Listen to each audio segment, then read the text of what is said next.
안녕하십니까. 2019년 12월 2일 월요일입니다. 오늘 말씀은 요한계시록 18장 9절에서 24절까지 말씀입니다. 그와 함께 음행하고 사치하던 땅의 왕들이 그가 불타는 연기를 보고 위하여 울고 가슴을 치며 그의 고통을 무서워하여 멀리 서서 이르되 화이또다 화이또다 큰 성 견고한 성 바벨론이여 한 시간에 내 심판이 이르렀다 하리로다. 땅의 상인들이 그를 위하여 울고 애통하는 것은 다시 그들의 상품을 사는 자가 없음이라.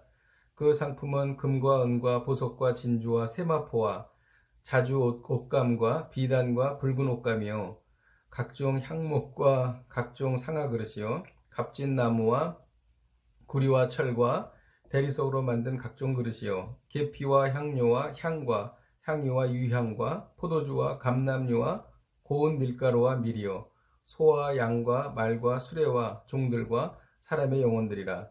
바벨론아 내 영혼이 탐하던 과일이 내게서 떠났으며 맛있는 것들과 빛난 것들이 다 없어졌으니 사람들이 결코 이것들을 다시 보지 못하리로다.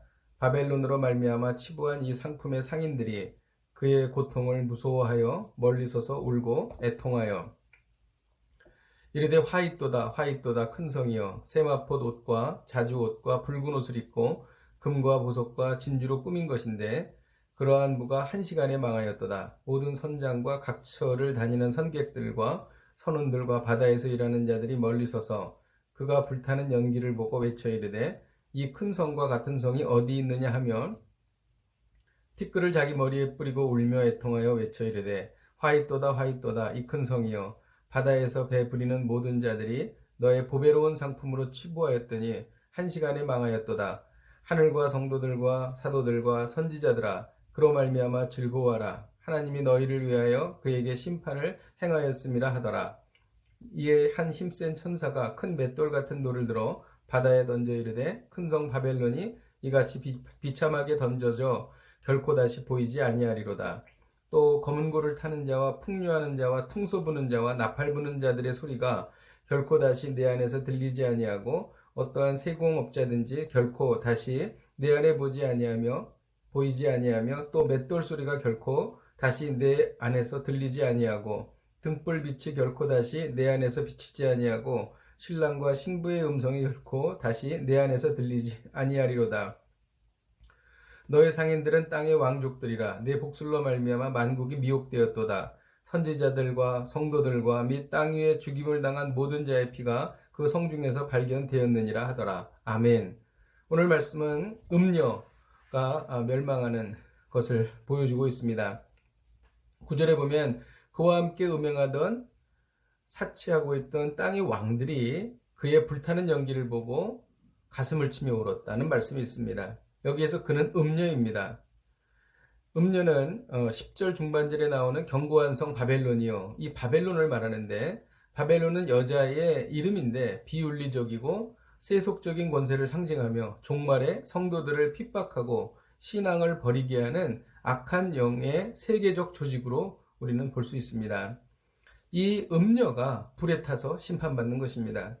근데 이때 가장 크게 슬퍼하는 사람들이 11절에 보면 땅의 상인들이었습니다. 땅의 상인들이 그를 위하여 애통하고 울고 있었습니다. 그 이유는 다시는 상품을 사는 자가 없었기 때문이라는 것이죠. 그러니까 악한 영들과 경제적인 것과는 아주 긴밀히 연결되어 있음을 알 수 있습니다. 이 경제적인 죄, 땅의 상인들이 상징하는 것은 경제적인 죄입니다. 그래서 그들은 탐심이었었고 하나님이 아닌 재물의 많음의 안정감을 누렸던 사람들입니다. 또 경제적인 죄는 경제적 이득을 위하여 수단과 방법을 가리지 않는 것을 말하는 것입니다. 죄의식보다도 경제적인 이득을 더 중요시 여기는 것이죠.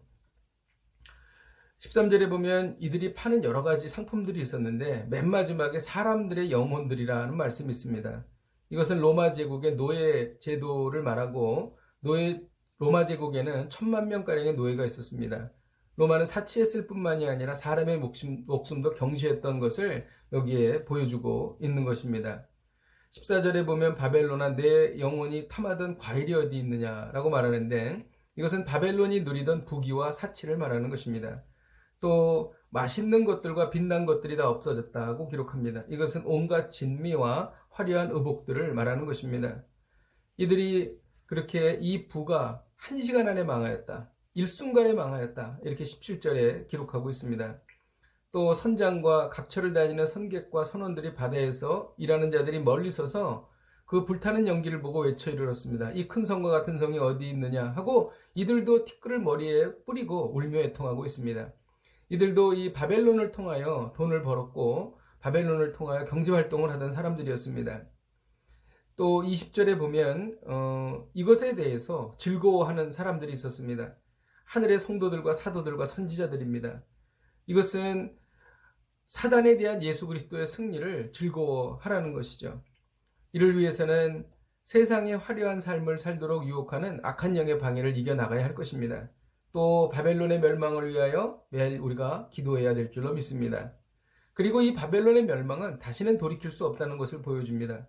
그것은 21절에 한 힘센 천사가 큰 맷돌 같은 돌을 들어 바다에 던졌습니다. 이 바다에 던진 맷돌 같은 돌은 다시는 떠오를 수 없습니다. 마찬가지로 이 바벨론의 멸망은 다시는 회복될 수 없음을 여기에 기록하고 있는 것입니다.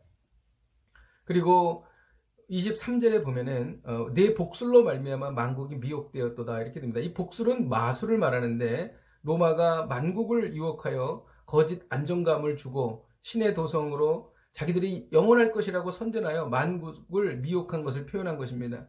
역시 바벨론도 사람들을 미혹하여서 영원할 것이라고 하는 그러한 거짓으로 말하는 것을 통해서 많은 사람들을 유혹한 것을 복술로 말미암아 만국이 미혹되었도다 이렇게 말하고 있습니다. 마지막 절에는 이 바벨론의 멸망의 원인이 무엇인가? 그 멸망의 핵심적인 원인에 대해서 말하고 있는데 24절에 보면 선지자들과 성도들과 및 땅 위에서 죽임을 당한 모든 자의 피가 그 성중에서 발견되었느니라. 즉 바벨론이 믿는 사람들, 성도들을 죽였던 것, 그리고 그들을 순교시켰던 것들, 이런 것들이 결국 음녀 바벨론이 멸망한 결정적인 이유라는 것이죠.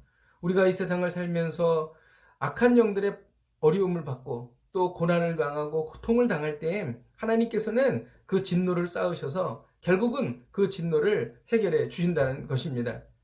오늘 이 전체적인 말씀을 보면은 악한 영과 경제적인 것이 결탁되어 있다는 것입니다. 뗄래야 뗄 수 없는 그러한 그 긴밀한 관계를 가지고 있다는 것입니다. 이것은 우리에게 무엇을 말해줍니까? 우리가 이것을 통해서 메시지를 받습니다. 어떤 메시지입니까? 경제 활동으로 무너져가는 신앙을 회복하라는 것이죠. 많은 성도들이 경제적인 활동 때문에 하나님을 멀리하고 하나님으로부터 떠나는 것을 볼 수 있습니다. 심지어는 주일 예배도 소홀히 여기고 어떤 분은 아주 오랫동안 주일 예배를 드리지 않는 그런 분도 있습니다. 먹고 사는 것이기 때문에 어쩔 수 없다라고 생각을 하는데 이것은 결국 이 무서운 마지막 때에 악한 영이 사람들을 지배하는 방식을 말하는 것입니다. 그들에게 먹고 사는 것으로 인해서 하나님을 떠나게 하는 것입니다. 하나님과 경제적인 이득을 선택하라고 했을 때에 경제적인 이득을 선택하는 사람들인 것입니다. 만일 우리가 그쪽에 서 있다면 이때에 바벨론이 망할 때에 슬퍼하고 울며 애통하며 같이 멸망에 들어가는 사람들이 될 것입니다. 우리는 우리의 경제적인 활동 속에서 우리가 하나님으로부터 멀어지고 있는 것이 무엇인가? 내가 과연 경제적인 활동을 중요시 여기는가? 하나님을 더 중요시 여기는가? 만일 선택하는 기로에 서 있을 때에 우리가 정말 과연 하나님을 선택하는가? 이것에 대해서 깊이 있게 생각해보고 만일 우리가 경제적인 활동을 선택했다면 오늘 회개하고 다시 돌아와야 될 줄로 믿습니다. 기도하겠습니다. 하나님 아버지, 큰 성 바벨론과 경제적인 활동을 하는 상인들과 아주 긴밀한 관계가 있음을 오늘 말씀을 통해서 보았습니다. 그리고 그들이 공동 운명체임을 보았습니다. 그들이 결국 망하는 것을 보았습니다. 멸망당하는 것을 보았습니다. 하나님 아버지, 우리의 삶 속에 경제적인 활동으로 인하여 하나님으로부터 멀어졌던 것이 있다면 오늘 이 말씀을 통하여 다시 돌이켜 하나님께로 돌아오기를 원합니다. 회복되기를 원합니다. 하나님, 그리하여 저희가 경제적인 활동으로 하나님을 떠나는 일이 없도록 저희를 지키시고 인도하여 주시옵소서. 예수님의 이름으로 기도하였습니다. 아멘. 오늘 말씀을 보면 하나님은 반드시 승리하십니다. 20절에 보면 하늘과 성도들과 사도들과 선지자들아 그로 말미암아 즐거워하라. 하나님이 너희를 위하여 그에게 심판을 행하였습니다. 이렇게 말씀하고 계십니다. 하나님을 따르는 자는 반드시 승리합니다. 물론 어려움과 고난이 있을 수 있습니다. 그러나 우리 안에 계신 성령께서, 하늘에 계신 전능하신 하나님께서 우리에게 반드시 승리를 허락해 주실 것입니다.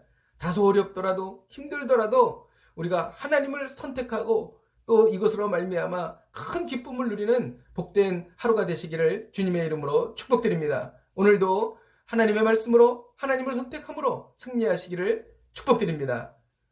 내일 뵙겠습니다.